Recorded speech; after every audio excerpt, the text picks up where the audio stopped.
Ketika kita menyalahkan seseorang, pada saat itulah ketika kita merendahkan seseorang, pada saat itulah kita merasa diri kita menjadi lebih tinggi. Tapi itu hanya sebuah ilusi saja.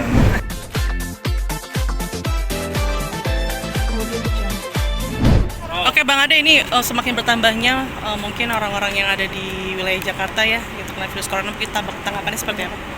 Ya mungkin kalau saya lebih kepada apa yang kita fokus ya apa yang kita fokuskan sebenarnya kan tenaga kita tersalurkan di sana. Kalau saya melihat sebenarnya perilaku masyarakat kita sekarang ini memang lebih kepada sibuk menganalisa kesakitan itu sendiri ketimbang ibaratnya kita menyadari betapa tubuh kita sebenarnya punya satu kecerdasan atau kekuatan itu sendiri. Nah, ini yang mau saya sampaikan kembali lagi sekali lagi, kita bersyukur dan juga mungkin di sisi lain yang juga prihatin lah ya dalam arti terjadinya situasi ini. Tapi di sisi lain saya pikir sebenarnya kita lakukan apa yang bisa kita lakukan ya. Tadi ya misalnya apapun juga, termasuk juga misalnya kita bicara cleanliness, kebersihan, social distance atau apapun silahkan saja.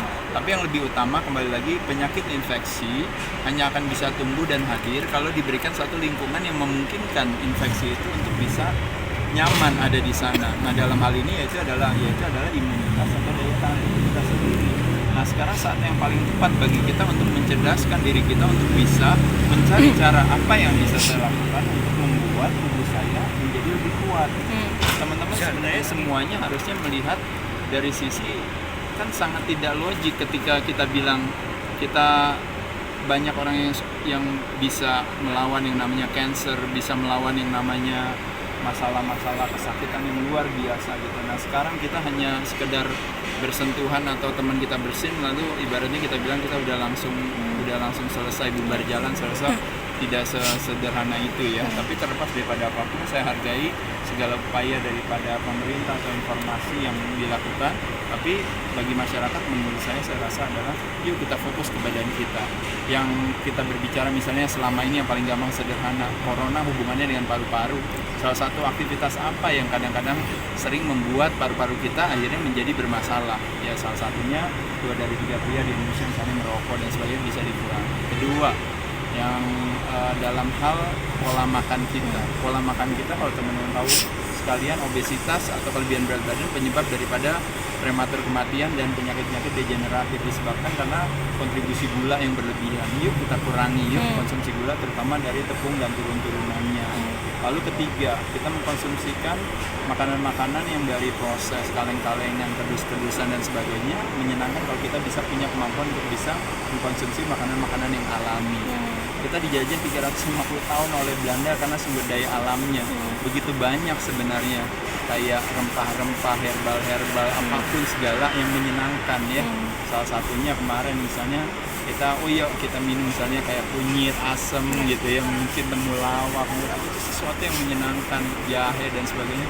Saya rasa banyak sekali strategi yang bisa kita lakukan untuk memberikan kekuatan bagi kita. Selain itu juga tentunya menggunakan tubuh kita sebagai gym kita sendiri. Misalnya kita di rumah bisa melakukan berbagai aktivitas olahraga yang sederhana gitu. Juga jangan takut dalam arti setiap pagi kita punya ada satu obat kekuatan bagi tubuh kita, yaitu sinar matahari ya.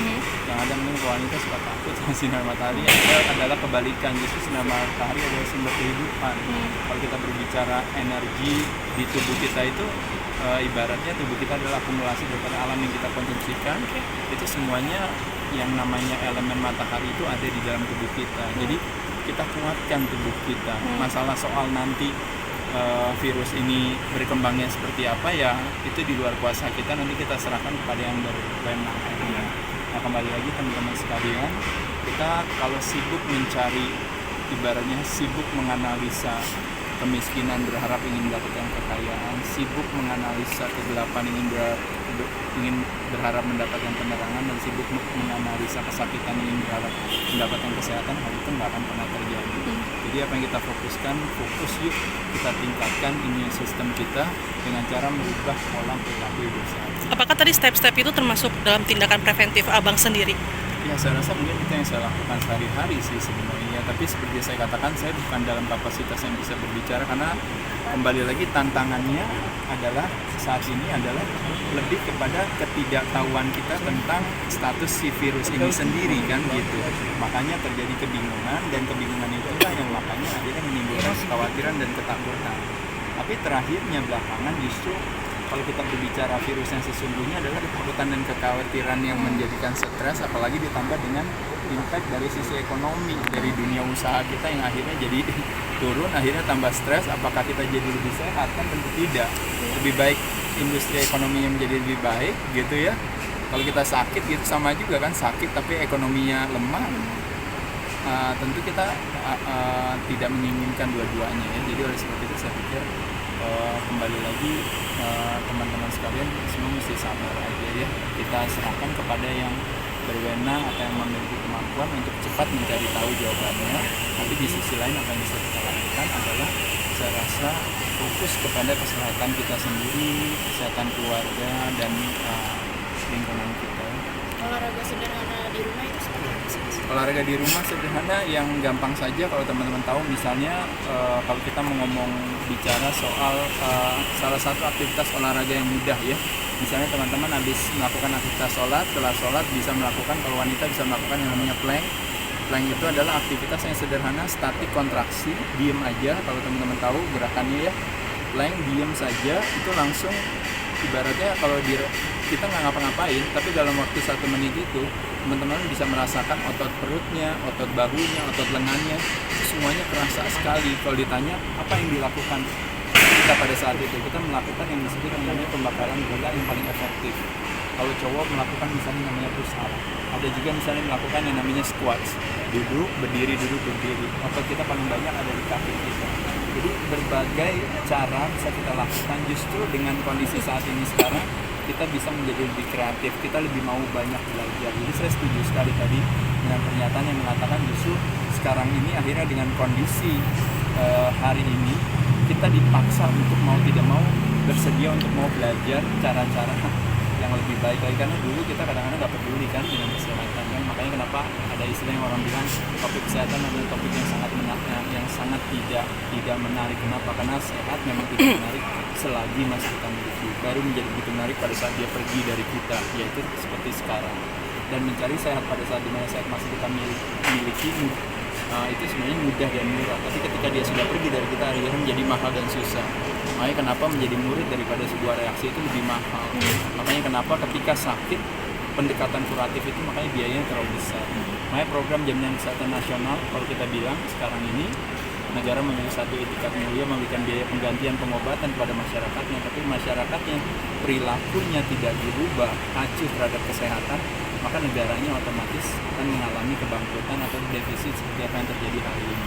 Nah justru saya rasa di sini sebenarnya menjadi satu pelajaran bagi kita semua, khususnya bagi masyarakat, adalah sekarang saatnya untuk jaga pola hidup kita menjadi lebih sehat. Ya, karena itu lebih mudah dan murah. Mencari sehat pada saat dimana sehat masih kita miliki menjadi mudah dan ketika dia pergi dari kita menjadi mahal. Oke. Tapi Bang, dengan adanya fenomena ini mengundang banyak artis luar negeri yang ikut membantu pemerintah gitu. Sebagian hartanya disumbangkan untuk korban-korban corona gitu. Seperti apa teman-teman? Ya, baik saja. Ya salah satu menurut saya sih salah satu untuk meningkatkan imunitas kita adalah dengan cara memberi. Ya. Kalau ada istilahnya sebuah penelitian yang mengatakan adalah kalau kita memberikan kebaikan pada orang, daya tahan tubuh kita meningkat. Orang yang diberikan kebaikan pada orang lain, yang menerima kebaikan dari orang lain, daya tahan tubuhnya ternyata dia juga meningkat. Tapi yang lebih unik daripada penelitian ini adalah orang yang ketiga yang menyaksikan Mbak memberikan kebaikan pada orang lain, dia hanya menyaksikan nggak ngapa-ngapain, ternyata daya tahan tubuhnya dia meningkat. Nah artinya di sini buat teman-teman sekalian, bagaimana caranya meningkatkan daya tahan tubuh? Bisa memberi, bisa menerima pemberian, atau bisa mari kita menyaksikan kebaikan orang, memberikan kebaikan pada orang lain. Tapi uniknya kalau kita berbicara dunia media massa, kira-kira lebih banyak kita terpapar dengan berita-berita tentang orang memberikan kebaikan pada orang lain atau sebaliknya gitu. Nah ketika terjadi sebaliknya, pada saat itulah makanya daya tahan tubuhnya menurun. Nah makanya itu yang tadi saya katakan, dengan simpang siurnya berita ya, mungkin ada hoax dan sebagainya, akhirnya apa yang terjadi hari ini, daya tahan tubuh masyarakat jadi menurun. Akhirnya virusnya belum terlalu mematikan seperti itu, tapi dengan pola perilaku kita, dengan stres, dengan kekhawatiran, dan dengan ketakutan, akhirnya makanya itu yang justru akhirnya menjadi kontribusi terbesar. Akhirnya kita sendiri, akhirnya makanya kenapa korbannya jadi bertambah, karena keyakinan dan kepercayaan kita seperti itu. Makanya seperti saya katakan tadi, teman-teman sekalian, ibaratnya tubuh itu begitu sempurna, dia punya satu kemampuan kekuatan untuk mengatasi masalah. Ibarat virus bisa bermutasi, tubuh manusia pun juga bisa bermutasi sih untuk lebih baik dari sebelumnya. Jadi saya pikir teman-teman mesti sabar saja dan nggak mau stres dijadikan menjadi salah satu kontributor tambahan Terakhir dari situasi yang sudah ada. Terakhir dari aku Bang, tapi di sisi lain netizen justru malah memperbandingkan artis luar dengan artis kita, yang kemana artis kita tidak membantu pemerintah dalam urusan ini gitu. Ketika kita menyalahkan seseorang, pada saat itulah ketika kita merendahkan seseorang, pada saat itulah kita merasa diri kita menjadi lebih tinggi. Tapi itu hanya sebuah ilusi saja. Kalau itu kita mau melakukan kepada diri kita, silahkan saja. Tapi itu tidak sebuah kegiatan yang tidak memberikan daya tahan tubuh kita menjadi lebih meningkat gitu. Hanya dengan menyalahkan orang lain. Kita tidak perlu mencari kambing hitam. Segala sesuatu yang terjadi, sebuah konsekuensi itu pasti dari berbagai akumulasi daripada kumpulan perilaku itu. Jadi kita nggak bisa menyalahkan situasi ini dengan kita bilang, oh jadi penyebabnya kambing hitamnya adalah siapa. Itu tidak ada, kembali lagi itu pasti akumulasi dari semuanya. Yang bisa kita lakukan sekarang ini, yuk bersama-sama masyarakat, kita ubah pola perilaku hidup kita menjadi lebih sehat, sehingga mau ada virus, mau ada bakteri, mau ada apapun ibaratnya, tidak akan terjadi. Karena memang sudah terjadi pembuktiannya sampai hari ini. Kalau bapak-bapak, ibu-ibu, teman-teman sekalian lihat, klaim yang namanya BPJS Kesehatan yang ada yang biayanya begitu besar, 85% itu adalah penyakit perilaku, hanya 15% adalah penyakit infeksi gitu. Jadi penyakit infeksi itu sangat tidak signifikan sekali gitu. Sangat tidak signifikan sekali. Jadi nggak perlu, saya rasa nggak perlu punya ketakutan yang berlebihan. Kita lakukan apa yang kita jalankan. Saya bersyukur justru dengan adanya kejadian ini, akhirnya kesadaran kita akan bersih menjadi lebih tinggi kan sekarang. Jadi akhirnya budaya kita untuk jadi lebih rapi-rapi, untuk lebih bersih dan sebagainya, kita bisa lakukan. Saya rasa ya, kita harus lihat dari sisi yang menguatkan hati, karena itu yang akan memberikan kekuatan atau peningkatan daya tahan tubuh kita. Oke, sip.